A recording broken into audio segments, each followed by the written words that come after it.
নমস্কার। ফেব্রুয়ারি মাসের 22 তারিখে আমরা বারুইপুর পুলিশ স্টেশনে একটা কমপ্লেন্ট পাই। কমপ্লেন্টে বলা হয় কি সস্তা সুন্দর হেলথ বাডি লিমিটেড বলে একটা কোম্পানি ও একটা থার্ড পার্টি এজেন্সি যার নাম হচ্ছে এসবি সিকিউরিটিজ অ্যান্ড সার্ভিসেস, এদেরকে ওষুধ বিক্রি করার জন্য এদেরকে কন্ট্রাক্ট দেয়, মানে ডোর টু ডোর ডেলিভারির জন্য। মোডাস হচ্ছে আপনি আমার ওষুধ বিক্রি করবেন, করার পর যে কাস্টমার কাছ থেকে যে টাকাটা আপনি নেবেন প্রসিডস মানে সেলসের যে টাকাটা ওইটা আমার অ্যাকাউন্টে জমা করবেন। আমার অ্যাকাউন্ট মানে আপনার সস্তা সুন্দরের অ্যাকাউন্টে।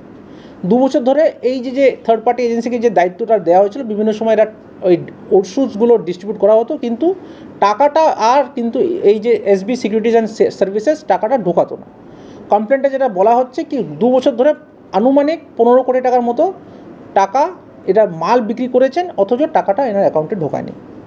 22 তারিখে যখন আমরা একটা কমপ্লেন্ট পেলাম, বারুইপুর পুলিশ স্টেশনে একটা কেস রুজু হলো। আমরা ইমিডিয়েটলি কেস শুরু করে আমরা তদন্ত শুরু করি। তদন্ত শুরু করাতে এটাতে যে প্রথম আসামি যেটা তারকনাথ ভট্টাচার্য বলে যেটা আমরা জানতে পারছি কমপ্লেন্টে, ওনাকে আমরা অ্যারেস্ট করি। অ্যারেস্ট করার পর ওনার সঙ্গে জিজ্ঞাসাবাদ করি, আর বিভিন্ন সময় বিভিন্ন জায়গা থেকে আমরা প্রচুর সিজার করি। সিজারে যেটা আপনি দেখতে পাচ্ছেন, এখানে 2 হুইলার বাইকস আছে, 4 হুইলার আছে, ফ্ল্যাট আছে, লিজ প্রপার্টি আছে, জমি আছে, 30 লক্ষ টাকার মতো ব্যাংক ব্যালেন্স যেটা আমরা ফ্রিজ করতে পেরেছি। আর 14 তারিখে 14 জুন এই মাসে আমরা একটা ওর থার্ড অ্যাসোসিয়েট যেটা আছে পাম্পা সরকার বলে, ওকে আমরা যখন জিজ্ঞাসাবাদ করি, ও আমাদেরকে বলে কি এই যে প্রসিডস অফ ক্রাইম এখান থেকে মোটামুটি অনেক জুয়েলারি কেনা হয়েছে।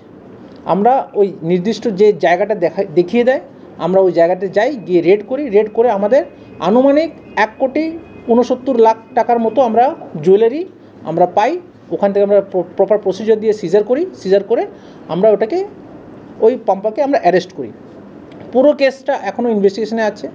Total fraud amount is 15 CR। এর মধ্যে আমরা যতটুকু সিজ করেছি বিভিন্ন সময় বিভিন্ন ডেটে, ওর মূল্য হচ্ছে আনুমানিক 4.5 কোটি টাকার মতো আমরা ভ্যালুয়েশনে আমরা property movable and immovable property মিলে প্রায় 4.5 কোটি টাকার মতো আমরা সিজ করতে পেরেছি। এই কেসে আমরা 3 জনকে অ্যারেস্ট করেছি, এখনও ইনভেস্টিগেশনের আন্ডারে আছে।